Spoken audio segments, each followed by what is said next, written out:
तो hello friends, आप सब कैसे हैं। आई होप आप सब बहुत ही अच्छे होंगे और स्वस्थ भी होंगे।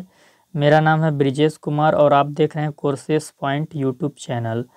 और ये क्लास है आपके एमएड थर्ड सेमेस्टर की। ये क्लास स्पेशल लखनऊ यूनिवर्सिटी के लिए ऑर्गेनाइज की गई है। लेकिन आप किसी भी यूनिवर्सिटी से बिलोंग करते हैं, लाइक IMG KVP या फिर किसी भी सेंट्रल या स्टेट यूनिवर्सिटी से, और ये पेपर आपका अगर वहाँ पे पढ़ाया जाता है, आपके सिलेबस में है, तो आप इस वीडियो लेक्चर से पढ़ सकते हैं। हम लोग जिस पेपर को पढ़ रहे हैं वो पेपर का हमारा नाम है sociological foundation of education. Foundation of education. तो लखनऊ यूनिवर्सिटी में ये पेपर आपका थर्ड सेमेस्टर में है। महात्मा गांधी काशी विद्यापीठ में ये पेपर आपका फर्स्ट सेम में है। तो आप इस वीडियो लेक्चर से पढ़ सकते हैं। इस पेपर का हम लोग यूनिट 1 पढ़ रहे हैं और यूनिट 1 में हम लोग क्या क्या अभी तक पढ़ चुके हैं। तो सोशियोलॉजी ऑफ एजुकेशन का हम लोग कॉन्सेप्ट पढ़ चुके हैं, नेचर पढ़ चुके हैं, स्कोप पढ़ चुके हैं और फंक्शंस भी पढ़ चुके हैं। सेकंड वीडियो लेक्चर में हमने सोशियोलॉजी ऑफ एजुकेशन का मेथड ऑफ स्टडी भी पढ़ लिया है। और आज के इस पर्टिकुलर लेक्चर में हम क्या पढ़ने वाले हैं, difference between educational sociology and sociology of education.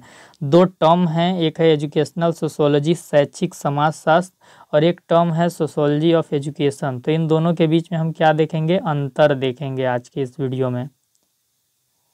यही आज हमें पढ़ना है। तो यदि आप सब चैनल पे नए होंगे तो चैनल को सब्सक्राइब कर लीजिएगा। वीडियो के डिस्क्रिप्शन में टेलीग्राम चैनल का लिंक होगा, तो इसे ज़रूर ज्वाइन कीजिएगा।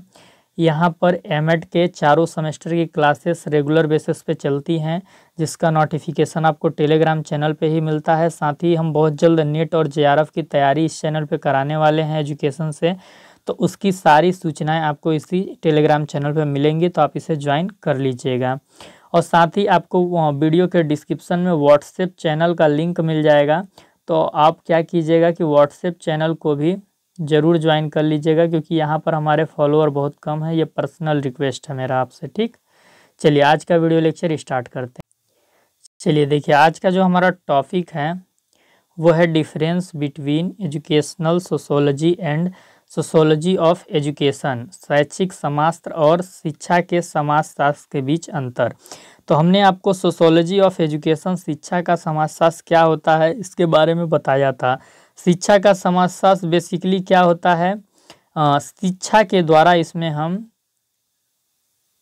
जो लर्नर होता है उसको सामाजिक बनाने का कार्य किया जाता है, उसको सामाजिक प्राणी बनाने का कार्य किया जाता है। तो इसमें हम क्या करते हैं, शिक्षा के अंदर शिक्षा के ऐसे सिद्धांतों की इसमें खोज किया जाता है जो सामाजिक होते हैं, और उन्हें बाद में एजुकेशन प्रणाली में अप्लाई करके वहाँ से सामाजिक प्रणाली का निर्माण किया जाता है। तो ये क्या करता है, शिक्षा के ऐसे सिद्धांत का विकास करता है, ऐसे उपागम का विकास करता है जो कि सामाजिकता पे आधारित होते हैं। तो ये चीज़ हमने आपको पढ़ा दिया था, लेकिन हमने आपको एजुकेशनल सोशियोलॉजी के बारे में नहीं बताया था कि शैक्षिक समाजशास्त्र क्या होता है। तो यहाँ पे हम आगे थोड़ा सा शैक्षिक समाजशास्त्र का कॉन्सेप्ट आपको समझा देते हैं, इसके बाद हम दोनों के बीच में अंतर देखेंगे।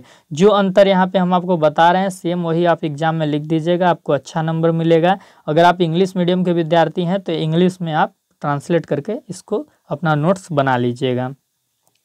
देखिए, जो शैक्षिक समाजशास्त्र होता है इसमें क्या होता है कि समाजशास्त्र के जितने भी सिद्धांत हैं, समाजशास्त्र के जितनी भी जानकारियां हैं, उसको क्या किया जाता है, शैक्षिक प्रणाली के अंतर्गत जो एजुकेशन सिस्टम है उसमें अप्लाई किया जाता है। और किस लिए अप्लाई किया जाता है, ताकि जो हमारा शैक्षिक प्रणाली है उसको बेहतर बनाया जा सके। तो एजुकेशनल सोशियोलॉजी का जो पूरा ध्यान होता है वो किस पे होता है कि शिक्षा को बेहतर बना सकें, शिक्षा अच्छे से फंक्शंस करें। इसके लिए समाजशास्त्र के जितने प्रिंसिपल दिए गए हैं, जितने नॉलेज हैं, जितने तथ्य हैं, उसको ये क्या करता है, शिक्षा में अप्लाई करता है। तो ये क्या है, अप्लाइड सब्जेक्ट आपका कहाएगा एजुकेशनल सोशियोलॉजी। फिर इसमें आगे हम क्या देखेंगे कि इसके जो जनक हैं, फादर ऑफ एजुकेशनल सोशियोलॉजी जो हैं, वो जॉर्ज पायने को बोला जाता है। आप स्पेलिंग देख सकते हैं। जॉर्ज पायने ने 1928 में एक बुक पब्लिश की थी, जिस बुक का नाम था POSE। इसका फुल फॉर्म होता है प्रिंसिपल ऑफ एजुकेशनल सोशोलॉजी। तो एक बुक इन्होंने पब्लिश की थी, प्रिंसिपल ऑफ एजुकेशनल सोशोलॉजी। और इसके बाद आप एक बार ये इनका जो, हाँ ठीक है, ये बुक आप एक बार इनका गूगल पे सर्च कर लीजिएगा, मेरे जहन से अभी उतर गया है, तो वो चीज़ आप चेकआउट कर लीजिएगा, ठीक ना। प्रिंसिपल ऑफ एजुकेशनल सोशोलॉजी या सोशोलॉजी ऑफ एजुकेशन, इस तरीके से इनके बुक का नाम है, एक बार चेक कर लीजिएगा, ठीक। चलिए आगे बढ़ते हैं। मैं उम्मीद करता हूँ कि ये चीज़ आप कर लेंगे, और कमेंट में लिख के आप बताइएगा तो मुझे पता चल जाएगा कि आपने इसको चेक किया था, ठीक है। चलिए, यह शैक्षिक प्रक्रियाओं का वैज्ञानिक तरीके से अध्ययन करता है। जो शैक्षिक प्रक्रिया है, जो एजुकेशन का प्रोसेस है, उसका साइंटिफिक अध्ययन करता है एजुकेशनल सोशोलॉजी। वह शैक्षिक समस्याओं के समाधान हेतु कार्य करता है। इसका ध्यान होता है किस पे, कि शैक्षिक समस्याओं का समाधान करना है। किसके द्वारा समाधान करना है, तो जो समाजशास्त्र के सिद्धांत दिए गए हैं उसका अनुप्रयोग करके ये शैक्षिक समस्याओं का समाधान करता है। सामाजिक परिप्रेक्ष्य में जो शैक्षिक समस्याएं हैं उनका समाधान एजुकेशनल सोशोलॉजी करता है। जब हम एजुकेशनल सोशोलॉजी की बात कर रहे हैं तो सामाजिक परिप्रेक्ष्य में ही एजुकेशन की जो समस्याएं हैं इस पे ये विषय विचार करता है। इसके अंतर्गत क्या देखा जाता है कि जो शिक्षक है, जो विद्यार्थी है, इनका संबंध कैसा है, इनका संबंध सहभागिता वाला है, कोऑपरेट म्यूचुअल कोऑपरेशन इनके बीच में है या नहीं, इस चीज़ की ये जांच करता है। और अगर नहीं है तो इसके लिए ये जो समाजशास्त्र के सिद्धांत हैं उसका अनुप्रयोग कर ऐसा यहाँ पे करता है, वातावरण बनाने का प्रयास करता है। शिक्षक की भूमिका क्या होगी समाज के अनुसार, इस चीज़ को वो इम्प्लीमेंटेशन करने की कोशिश करता है। और जो एजुकेशनल सोशोलॉजी है ये क्या करता है कि जो इतने भी शैक्षिक तत्व हैं, जैसे शिक्षा के क्या उद्देश्य होने चाहिए, क्या पाठ्यचर्या होना चाहिए, क्या शिक्षण विधि, विद्यालय, वातावरण, अनुशासन, शिक्षक विद्यार्थी का रिश्ता को निर्धारित करने में अपना पक्ष प्रदान करता है, जिससे शिक्षा के अंतर्गत जो भी समस्याएं हैं उसे दूर किया जा सके। यानी आप समझिए कि जितने भी शैक्षिक तत्व हैं, एजुकेशनल जो हमारा एम्स है वो यदि पर्याप्त नहीं है तो समाजशास्त्र के सिद्धांत का उपयोग कर वो उससे पूरा करेगा। करिकुलम में कहीं कोई दिक्कत है तो उसको ठीक करेगा, शिक्षण विधि सही नहीं है तो उसको सुधारेगा। तो यानी पूरे एजुकेशन सिस्टम में सुधार करने के लिए क्या करता है, समाजशास्त्र के सिद्धांतों का प्रयोग करता है शिक्षा प्रणाली में, ठीक। आप एक कॉन्सेप्ट अपने ध्यान में रखिएगा कि जो सोशोलॉजी है वो क्या है, माँ है, मदर है, और जो एजुकेशन है वो क्या है, इसका लड़का है, सन है। तो आप देखते होंगे कि माँ अपने बेटे को पाल पोस के बड़ा कर देती है, और बाद में क्या होता है कि बेटा अपने माँ की देखभाल करता है। तो यहाँ पे भी कुछ ऐसा ही रिलेशन है। सोशोलॉजी शिक्षा की माँ है, शिक्षा को बेहतर रूप देने में ये अपना रोल प्ले करता है सोशोलॉजी, और बाद में यही शिक्षा क्या करता है, इस समाज की रखवाली करता है। तो पहले क्या करता है, समाज एजुकेशन को बेहतर करता है, और बाद में वही एजुकेशन समाज की रक्षा करता है, ठीक। तो ये कॉन्सेप्ट आपको याद रखना है कि इस प्रकार से सोशोलॉजी और एजुकेशन के बीच में रिलेशनशिप होता है। सोशोलॉजी पहले डेवलप करता है एजुकेशन को, और बाद में एजुकेशन समाज की रक्षा करता है, उसको बेहतर बनाने के लिए काम करता है। अब हम अंतर देखते हैं कि इन दोनों टर्म के बीच में क्या डिफरेंस है। तो हमारा एक तरफ है सोशोलॉजी ऑफ एजुकेशन और एक तरफ है एजुकेशनल सोशोलॉजी। इसे हिंदी में हम शैक्षिक शिक्षा का समाजशास्त्र बोलते हैं, शिक्षा का समाजशास्त्र बोलते हैं। और जो हमारा एजुकेशनल सोशोलॉजी है उसे हम क्या बोलते हैं, शैक्षिक समाजशास्त्र बोलते हैं, शैक्षिक समाजशास्त्र बोलते हैं। अब देखिए दोनों में अंतर क्या है। पहला अंतर क्या है कि जो सोशोलॉजी ऑफ एजुकेशन है, शिक्षा का समाजशास्त्र है, ये क्या है, सैद्धांतिक है। क्यों सैद्धांतिक है, क्योंकि ये थ्योरी प्रोवाइड करता है। कैसे थ्योरी, एजुकेशन की थ्योरी प्रोवाइड करता है जो सामाजिक होता है पूरी तरीके से। और इसका काम क्या है, ये वैज्ञानिक अध्ययन करता है, साइंटिफिक एनालिसिस या स्टडी करता है किसका, शैक्षिक प्रणाली में निहित सामाजिक उपागम का। शैक्षिक प्रक्रिया जो है या शैक्षिक प्रणाली है उसमें हमने जितने सामाजिक सिद्धांत अप्लाई कर रखे हैं उसका ये विश्लेषण करता है कि उसका प्रभाव समाज पे कितना पड़ पा रहा है, उस उसके द्वारा समाज पे क्या चेंजेस आ पा रहे हैं, जो लर्नर वहाँ से निकल रहे हैं वो कितने डेवलप हो रहे हैं। तो सारी चीज़ों का ऑल ओवर ये क्या करता है, साइंटिफिक विश्लेषण करता है। वहीं दूसरी तरफ हम देखें जो एजुकेशनल सोशोलॉजी है ये प्रायोगिक है, प्रैक्टिकल है, व्यवहारिक है। तो पहला अंतर क्या है, सोशोलॉजी ऑफ एजुकेशन थ्योरेटिकल है, वहीं एजुकेशनल सोशोलॉजी क्या है, व्यवहारिक है। सोशोलॉजी ऑफ एजुकेशन से जो सिद्धांत या जो दर्शन का निर्माण होता है उसका प्रयोग एजुकेशनल सोशोलॉजी कहाँ करता है, शिक्षा में करता है। देखिए एजुकेशनल सोशोलॉजी जो होता है वो क्या करता है, समाजशास्त्र के जितने नियम दिए गए हैं, सिद्धांत दिए गए हैं, उसका प्रयोग करता है शैक्षिक समस्याओं के निपटारा में।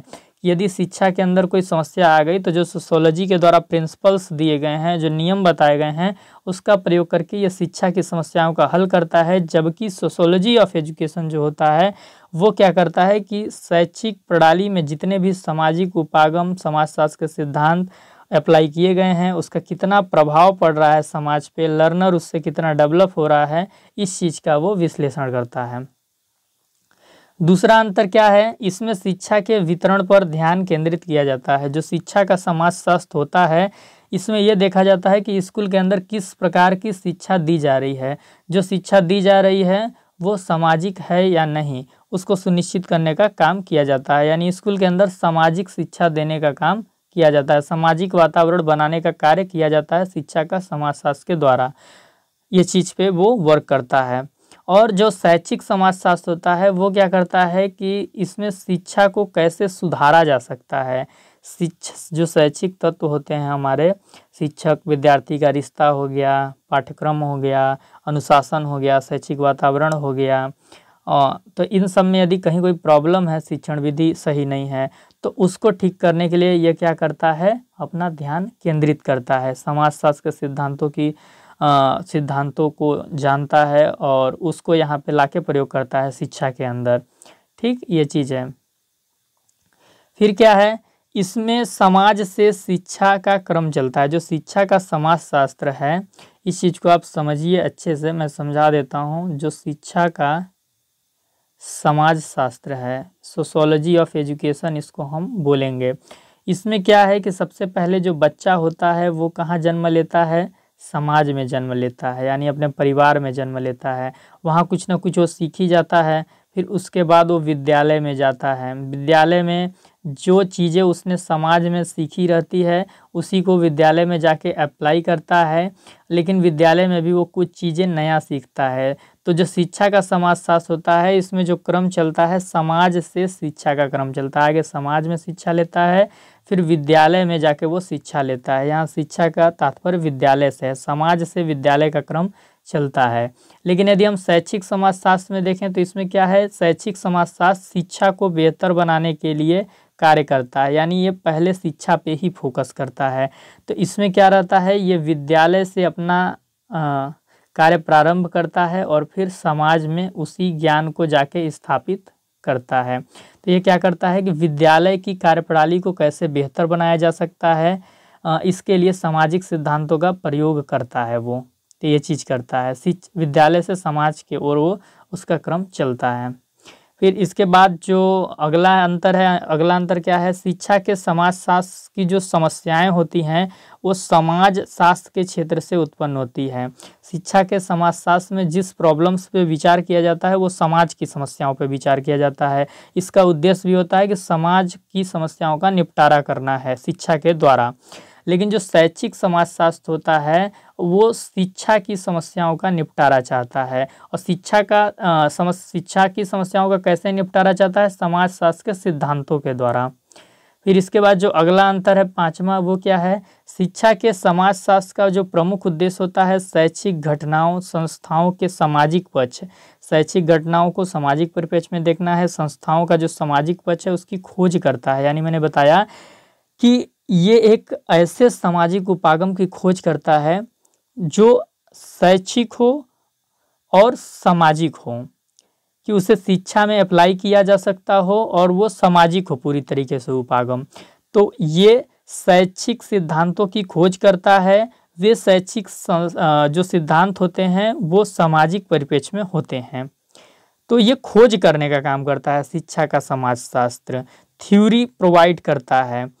और जो हमारा शैक्षिक समाजशास्त्र है ये क्या करता है कि ऑलरेडी जो समाजशास्त्र में सिद्धांत दिए जा चुके हैं उनको ये व्यवहारिक रूप में प्रयोग करता है। कहाँ पे? शैक्षिक संस्थानों में शैक्षिक समस्याओं के निपटारों के लिए। तो ये चीज़ देखना है हमें। फिर इसके बाद जो छठवां अंतर है वो क्या है? जो शिक्षा का समाजशास्त्र होता है इसका दृष्टिकोण व्यापक होता है। व्यापक कैसे होता है? कॉम्प्रिहेंसिव कैसे होता है? देखिए, इसका काम खाली ये नहीं है कि बस ये समाजशास्त्र का जो सिद्धांत दे दिया गया है उसको खाली प्रयोग कर देने, ये जड़ तक जाता है। ये क्या देखता है कि समाज की क्या मांग है, समाज की क्या ज़रूरत है, समाज की मांग ज़रूरत के हिसाब से जो राष्ट्र की मुख्य धारा की चीज़ें हैं उसके हिसाब से शिक्षा के सिद्धांत बनाने का कार्य करता है। और शिक्षा का जो दर्शन है या जो शिक्षा का रूपरेखा है उसको विकसित करने का कार्य करता है। तो जो शिक्षा का समाजशास्त्र है इसके अंदर आपका दर्शन शास्त्र, मनोविज्ञान, राजनीतिक, आर्थिक सारे क्षेत्र थोड़े बहुत इंक्लूड होते हैं। लेकिन जो आपका शैक्षिक समाजशास्त्र है इसमें क्या होता है? ओनली और ओनली अप्लाइड है ये, कि समाजशास्त्र के जो भी सिद्धांत हैं, जो भी नियम है, जो भी थ्योरी है, नॉलेज है, इसको क्या करता है? शिक्षा के अंदर वो इम्प्लीमेंट करने का कार्य करता है, शिक्षा के अंदर अनुप्रयोग करने का कार्य करता है। तो ये इसका विषय क्या है या इसका दृष्टिकोण क्या है? संकुचित है, ये अप्लाइड है। जो शिक्षा का समाजशास्त्र है वो समाज शास्त्र का हिस्सा है और जो आपका शैक्षिक समाजशास्त्र है वो शिक्षा शास्त्र का हिस्सा है। तो ये चीज़ आपको समझना है। तो जो मेन अंतर है इस तरीके से आप ध्यान रखेंगे। पहला अंतर क्या है? शिक्षा का समाजशास्त्र सैद्धांतिक है और एजुकेशनल सोशियोलॉजी आपका प्रायोगिक है। ठीक, ये पहला अंतर है। दूसरा क्या है? ये शिक्षा के वितरण पर ध्यान केंद्रित करता है कि क्लास में कैसी शिक्षा बट रही है। और जो शैक्षिक समाजशास्त्र है वो शिक्षा को कैसे बेहतर बना सकते हैं इस पर ध्यान केंद्रित करता है। यानी देखिए, यहाँ पे कहने का अर्थ ये है कि शिक्षा के वितरण पर ध्यान केंद्रित करता है। मतलब ये देखता है कि ऑलरेडी एजुकेशनल इंस्टीट्यूशन में जो कार्य चल रहे हैं उसका प्रभाव कैसा है, जो बच्चों को शिक्षा दिया जा रहा है उससे लर्नर कितना डेवलप हो रहा है, सोसाइटी में उसके कितने इम्पैक्ट हो रहा है, कैसा इम्पैक्ट हो रहा है, इस पर यह ध्यान केंद्रित करता है। ठीक ना। लेकिन एजुकेशनल सोशियोलॉजी जो होता है वो शिक्षा को बेहतर बनाने के लिए प्रयास करता है। शिक्षा का समाजशास्त्र में जो क्रम है समाज से शिक्षा की ओर चलता है। पहले विद्यालय परिवार में कुछ सीखता है, दैन विद्यालय में आके कुछ सीखता है और समाज की मांग और ज़रूरतों को ध्यान रखा जाता है। तो पहला काम इसका समाज पे फोकस करना होता है। लेकिन जो शैक्षिक समाजशास्त्र है ये स्टार्टिंग ही करता है शिक्षा से, विद्यालय को बेहतर बनाना, शिक्षा प्रणाली को बेहतर बनाने के लिए समाजशास्त्र के सिद्धांतों का प्रयोग करता है। तो पहले शिक्षा की समस्याओं को जानता है, बाद में समाजशास्त्र के सिद्धांतों का प्रयोग करता है। तो शिक्षा से समाज का क्रम है, लेकिन इसमें समाज से शिक्षा का क्रम है। तीसरा चीज़ ये ध्यान रखना है। चौथा क्या है कि जो शिक्षा का समाजशास्त्र है उसमें समाज की समस्याओं पर विचार किया जाएगा और जो शैक्षिक समाजशास्त्र है इसमें शिक्षा की समस्याओं पर विचार किया जाएगा। इसमें समाज की समस्याओं पर विचार किया जाएगा, इसमें शिक्षा की समस्याओं पे विचार किया जाएगा। और जो पांचवा चीज़ क्या है कि ये सामाजिक पक्ष की खोज करता है। जो शैक्षिक संस्थान है, शैक्षिक संस्थान में क्या क्या सामाजिक पक्ष होने चाहिए उसका ये खोज करता है और बाद में उसके क्रियान्वयन के प्रक्रिया का भी निर्धारण करता है, किस प्रकार से क्रियान्वयन होगा। लेकिन शैक्षिक समाजशास्त्र क्या करता है? खाली प्रयोग करना इसका काम है। और किस चीज़ को प्रयोग करना? जो समाजशास्त्र के सिद्धांत दिए गए हैं उसको कैसे व्यवहारिक रूप में शिक्षा के क्षेत्र में प्रयोग करना है और शिक्षा की समस्या का समाधान करना है। छठवां क्या है कि शिक्षा का समाजशास्त्र का दृष्टिकोण व्यापक है, इसमें कई सारे क्षेत्रों पर विचार किया जाता है। लेकिन जो शैक्षिक समाजशास्त्र है इसमें खाली अप्लाइड काम होता है। जो भी समाजशास्त्र के सिद्धांत हैं, शिक्षा की समस्याओं को हमने देखा, जो भी सिद्धांत हमको उचित लगे कि इसको डाल के शिक्षा की प्रणाली को बेहतर बनाया जा सकता है तो बेहतर बनाने का ये कार्य करता है। तो इस प्रकार से हमने 6 अंतर जाने। 6 अंतर आपको आई होप आपके दिमाग में याद हो गए होंगे कि शिक्षा का समाजशास्त्र पहला सैद्धांतिक है और शैक्षिक समाजशास्त्र व्यवहारिक है। दूसरा, शिक्षा के समाजशास्त्र में शिक्षा का जो वितरण हो रहा है उसका कितना इम्पैक्ट लर्नर पे, सोसाइटी पे पड़ रहा है, इसका चेक करता है ये। और जो शैक्षिक समाजशास्त्र होता है वो शिक्षा प्रणाली को बेहतर बनाने के लिए ध्यान केंद्रित करता है।